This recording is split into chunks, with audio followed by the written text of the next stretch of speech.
Hey, good morning and welcome back. This is part 3 of Clint's narrowed bomber project. As it sits right now, we're right at the testing phase. I've got it about where it needs to be, sitting on new shocks. Now, the shocks are off just generics off of the internet, off of Amazon. And when I got them, they were extremely tall. And so I've had to play around with some springs. Now, the rears are pretty much where they need to be.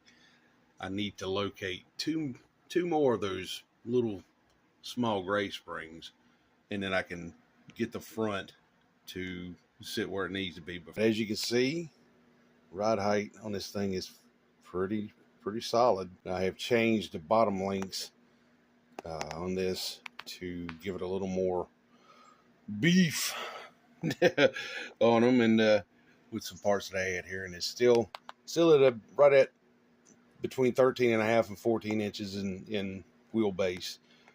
The other thing that I did do is I got the front servo mounted with the servo mount out on axle servo mount, and I've got to cut a steering link for it. So let me turn this thing around. I'll show you what I had to do, or what I'm having to do as far as that particular issue. So what we got is just a 25 tooth aluminum servo horn. I've got several of these in my parts bin.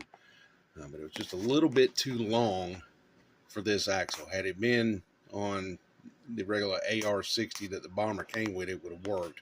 So I had to cut one down and then drill a hole for the screw to come through to catch the link. And so this is what I wound up with. And I know it's real primitive and it doesn't look the best, but I had to do what I had to do. The only thing I'm working with over here is basically a Dremel and some hand tools. But the mount itself, as you can see, the upper links, if you can see there's a nut on the left hand side, but the upper links go right back into where they need, right where they originally go, and then the mount is sandwiched on that link mount with a really long bolt, and then there's two arms that come down and attach to the back side of the pumpkin as well. So it's pretty solid. It's an aluminum piece. I can't remember who it's made by, but it's rock solid. I do need to take it away. It's just mocked up for the moment, but I do need to take it apart and hit it with some thread lock, and it should be good to go from there. Just running for testing, just a Spectrum servo. This was the original servo that was on the bomber when I bought it, but it's a good servo. Hoping that it will swing these tires. We will see. Who knows? I've never run any of this Spectrum stuff, but when it's moving, it should be fine. I don't know what it's going to do when it's sitting still. There's no weight in these tires at all, or on the wheels, I should say. The only weight on the axle is the brass knuckles on the ends, but there's none inside of the tires. I didn't feel the need to do it right now with that brass on the axles like it is, so I'm hoping for good things out of it. If anyone, I've had a couple of emails about what kind of parts I used to get this done, and so I will tell you now that the rear links, both the upper and the lower links for it, are cross RC. What I used is cross RC link tubes. These are 93 millimeter on the bottom. The uppers are 93 millimeters also. They're not cross. They're just something else I had. I didn't have a 4 of these. So the bottom links are 93 millimeter on both sides with Traxxas rod ends. Can't really see them, sorry. And the same thing for the front. 93 millimeter Traxxas rod ends on them. And it sits it out there perfect. Now the rear links are 93 millimeters on the uppers as well. They're just a random set that I had that matched up perfect.